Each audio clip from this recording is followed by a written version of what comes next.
volunteers. We also have consecutive translation in Amharic, which we'll be offering as we go through this, and we'll just wait for our gold medalists and we'll get started.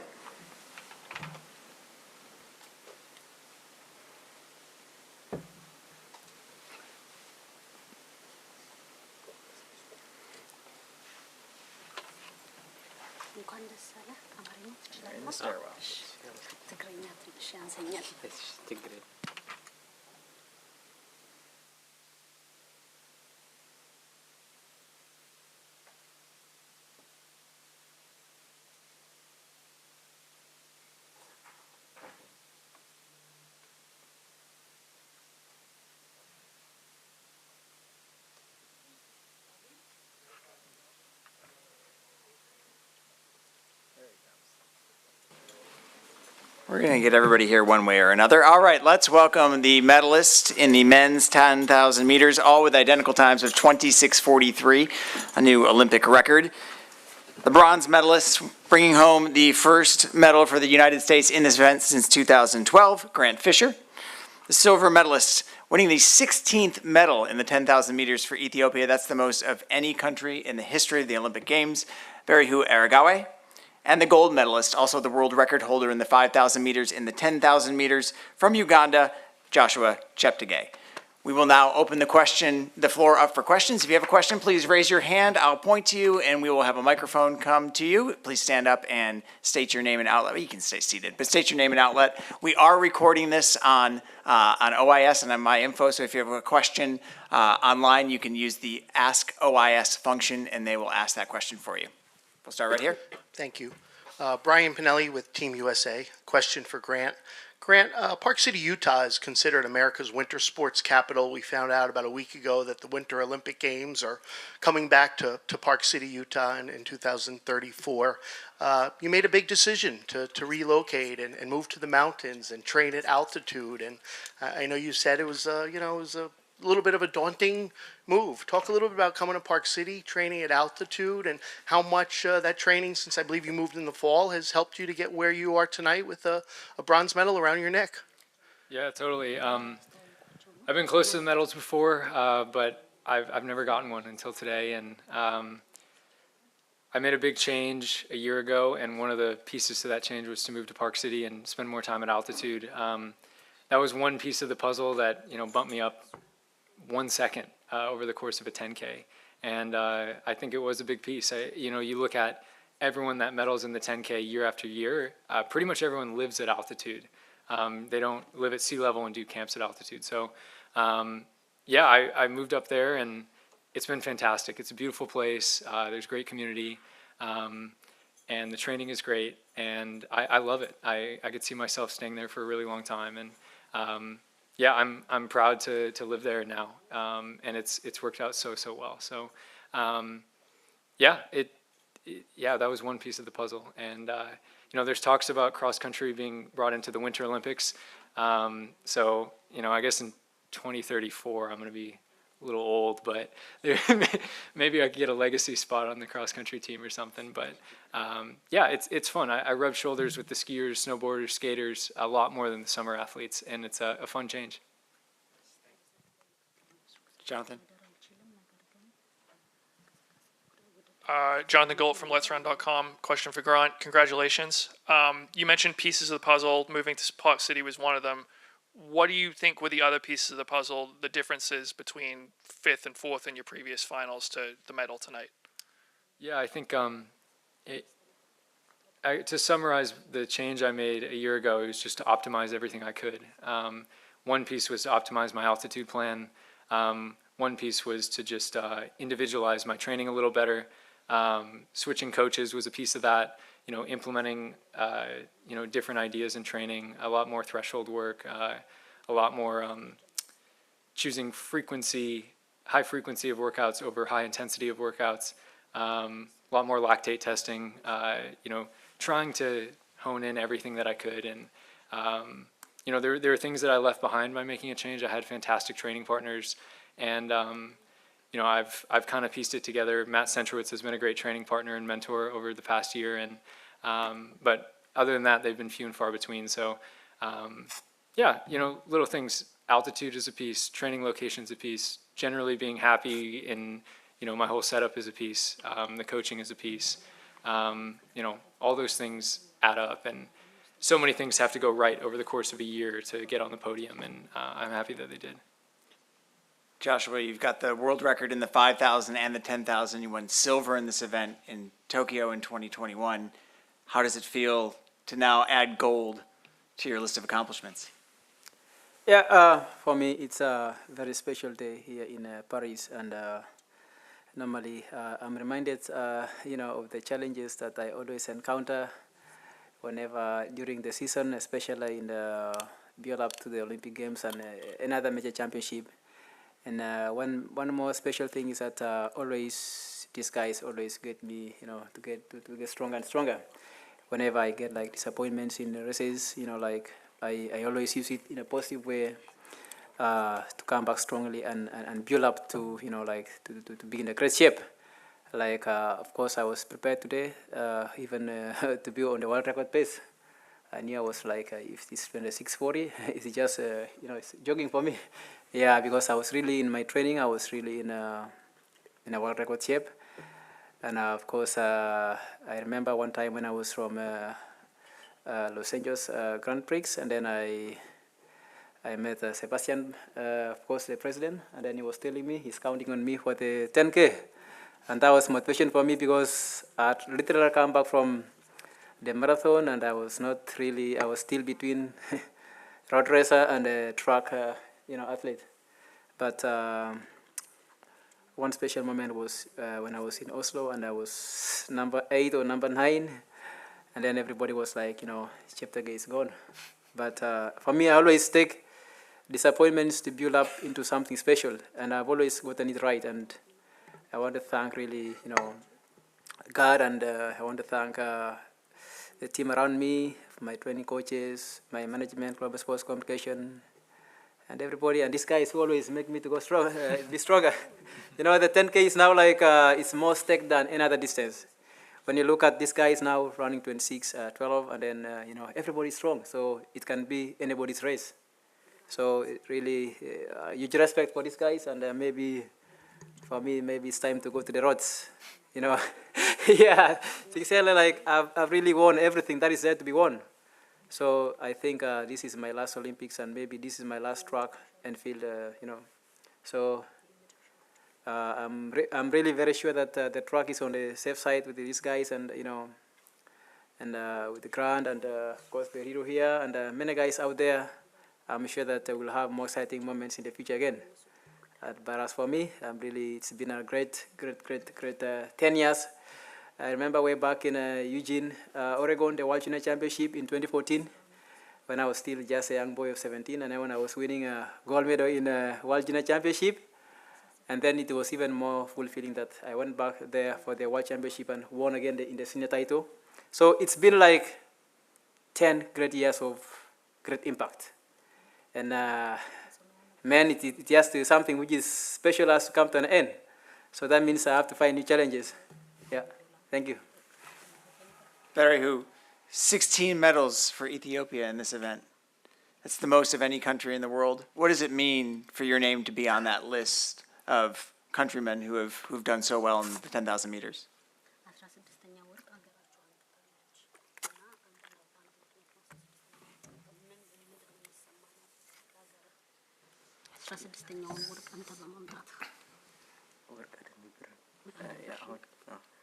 ያው ኢትዮጵያ ብዙ ወርቅ ነው የተለመደው።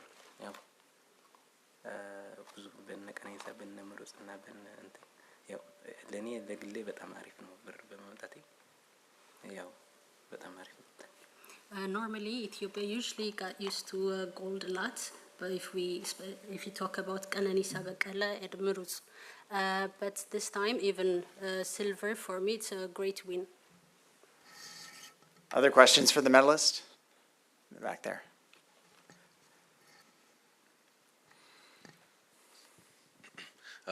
Joshua, as the victory lap was ending, and you kind of put your arm around Grant, what did you tell him in that moment?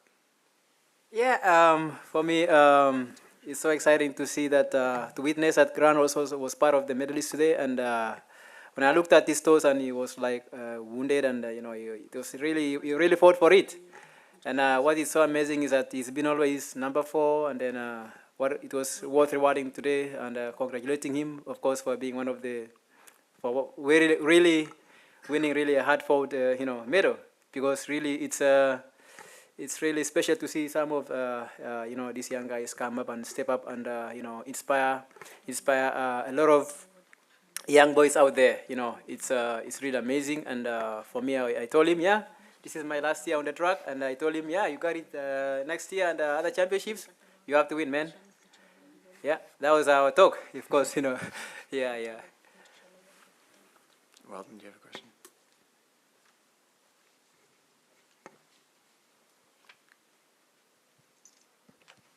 Hi, Weldon Johnson, Let'sRun.com. Joshua, early on in the race, the Ethiopians were pushing the pace, and the pace was going fast and slowing down. You sort of stayed out of that. What were you thinking when they were pushing the pace? I didn't see you much early in the race until when it mattered the most. Yeah, for me, I knew the tactic. Of course, I read the game, of course, in the beginning. And I knew that these guys would not run at 26:31 and wait to run at 27:50 on the Olympics. So I was really prepared for a fast race. And, of course, as every lap was going on, I knew when to come to the front and be able to kill it.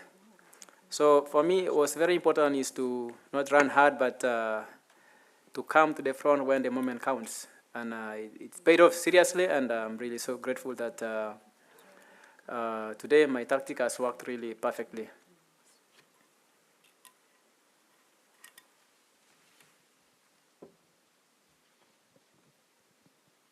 Coley Harvey, ESPN.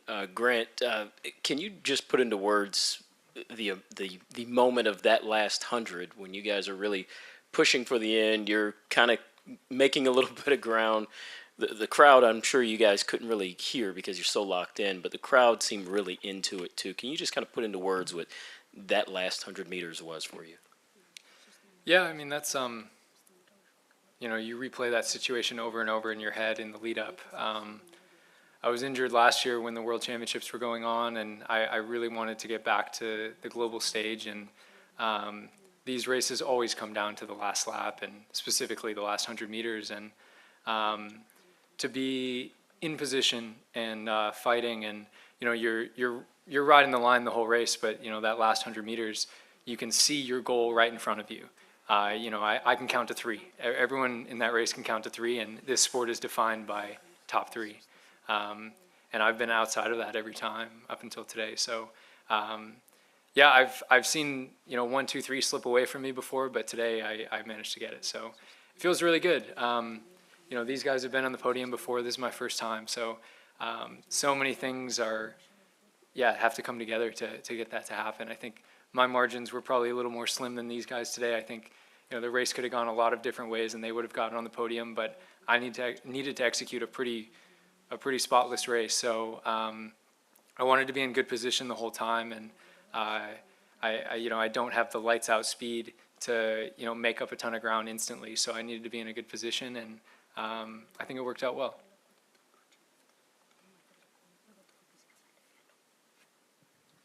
Hello, David Aldridge with The Athletic. Grant, I wanted to know, it appeared like you may have stumbled with about 9 laps to go, and I'm just wondering what happened there. And then also, I don't know if you saw Billy Mills had said that he thought you had a great chance to win this race, and I didn't know if you had seen that, and if you had any reaction to that. Yeah, so for the first part of your question, yeah, I stumbled. I don't know exactly how far it was in, but it was decently late in the race. I think we might have been lapping someone, and there was just a lot of movement, and I got clipped up and stumbled. I stepped on the rail and managed to stay up, but I lost a few positions. But it's a 10K, so you have enough time to recover, and it was a little rattling for a second. Just to, if you go back and rewatch the race, you could probably see my tactic was just to stay roughly in those medal positions the whole race, and so that was kind of my plan. And then all of a sudden, boom, I was in like 8th. So stuff like that happens. You got to keep your cool. To the Billy Mills part, I did not see that. Probably a good thing. Didn't, don't need to put too much pressure on the situation. I met Billy Mills when I was a sophomore in high school.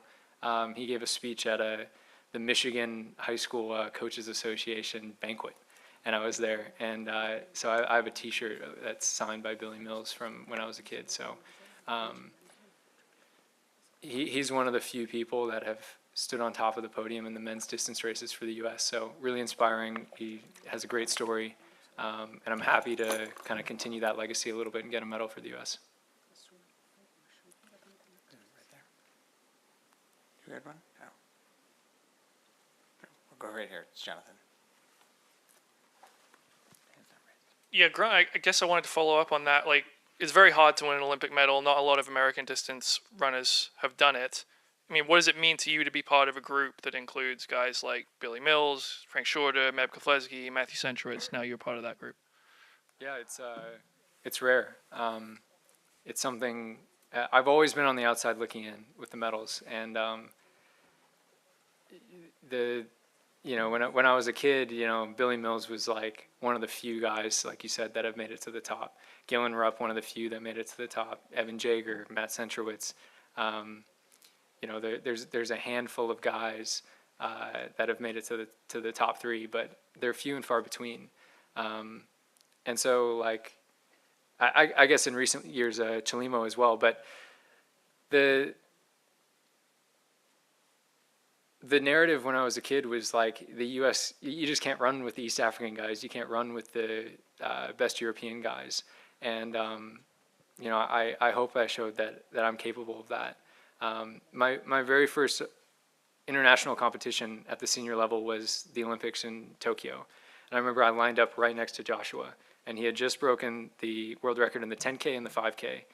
And I remember I just PR'd in the 10K, and I ran 27:11, which was exactly a minute slower than he had just run. And I was like, how am I supposed to race this guy?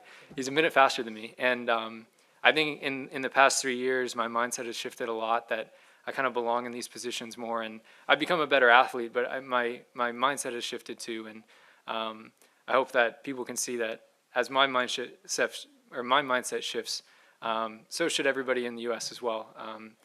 People are capable of great things, and you have to put yourself in the positions and believe in yourself in order for good things to happen. And I think I did that today.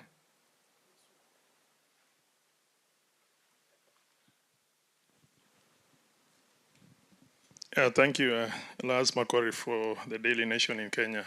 Joshua, 10 great years. We were together in Eugene for the juniors, and now you're stepping out of the track. What has been your best medal on the track? And secondly, you've been doing a lot of work in Kapchorwa, with the camp there. What makes Kapchorwa special? And then my second one to Berihu. Berihu, you were controlling the race pretty much well. But then at some point, Joshua came in and, took over from you guys. There's been talk about the new Nike kit, because the Ugandan kit traditionally was a bright yellow and you could identify a runner from far. Did the kit perhaps play a role in, you not recognizing when Joshua was coming through? Thank you. Well, thank you. For me, I can say that every medal that I've won is really very special. And if I would say, the World Cross Country Championship in Denmark was really, of course, one of the special medals because of the surrounding circumstances that led to, well, of course, I had so many challenges leading up to the race, and this was a race where nobody believed that I was going to win, and then I just came and won it. So, and then also like, all my races are really special because when people are looking that it's going to be defeated, then you come out and you win. So even I think last year in Budapest was also special because I was nearly not, of course, in the position to win, but of course I won. And then the Olympics of 2020, I was number 6 in Firenze Diamond League, and then 1 month and 1 week to the Olympics, I was able to show up and win a gold and silver. And also, like today now is a more special race for me because I was number 9 in Oslo, but now the best in the Olympic Games. So it's about using setbacks and challenges to shape your way towards your dream. And I always say that never get tired of working out your best. Never get tired of that dream. What was your goal when you wanted to become a champion? For me, this has always reminded me of, if I get challenges, I always ask myself, what made you to run before? That I look at the last 10 years, what was that real thing that told you to run? And that is where I get my answer. I have to believe in myself. So, in whatever we find ourselves in different challenges, we have to wake up, work out ourselves, believe in ourselves, and get it right. And yeah, for my country, I'm so privileged that the young boys are actually inspired because of the wins that we always win and fight for our country. And I want to thank them, of course, for the Kapchorwa area who are always praying and believing in us. This shows that Kapchorwa now and Uganda can be able to compete with the best of the world, especially with the Kenya, Ethiopia, and the rest of the world. We have given them a platform to believe in themselves, the young boys and girls. Thank you. You had a second question. You want to repeat it? Yeah, Berihu, there's been talk about the kit, the Nike kit for Uganda. It is a bit different. It's a bit dark. It's not the bright yellow that we are used to. Could it perhaps have affected your judgment? You did not see Joshua coming. Perhaps you're expecting to see a yellow kit. You know, the Ugandan kit is a bit different this time. Was it a factor at all?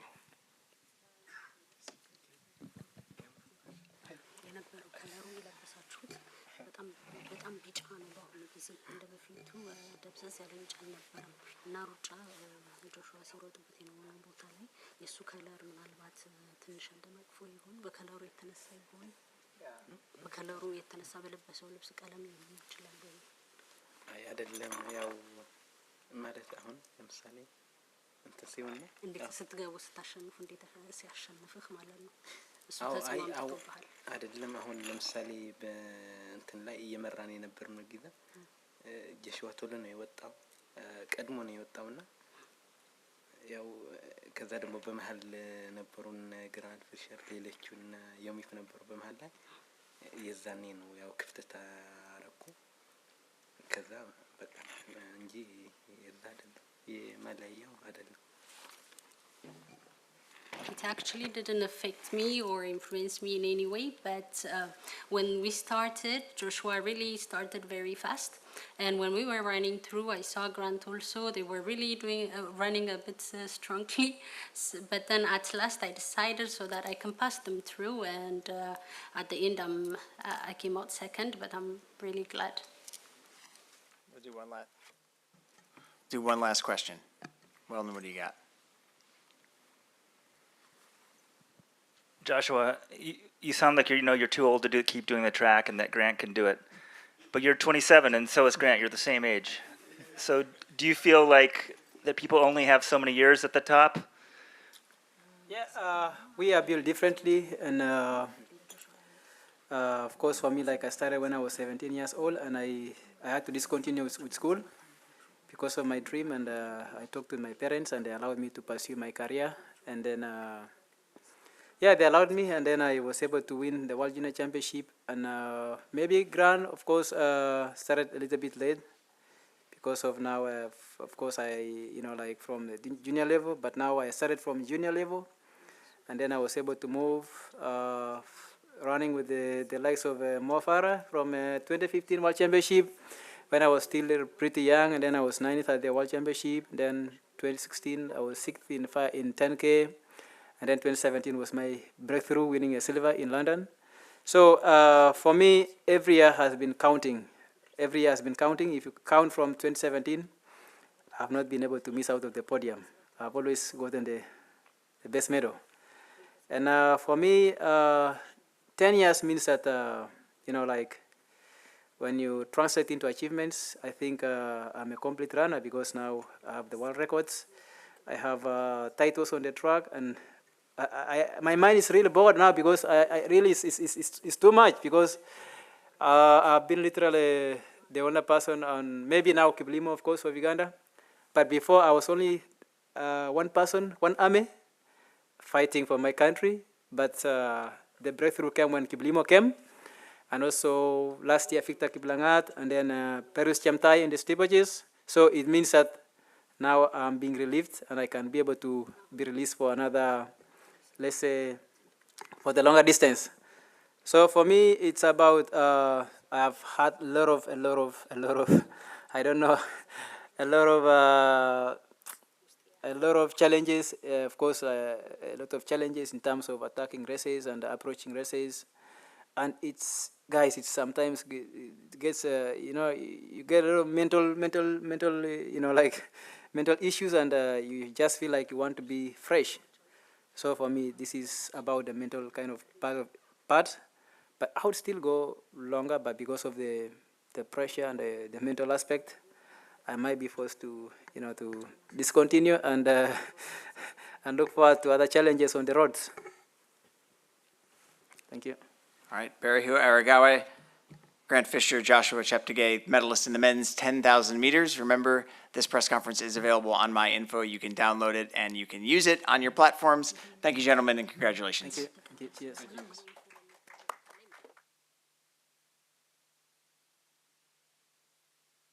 And we can stop the stream.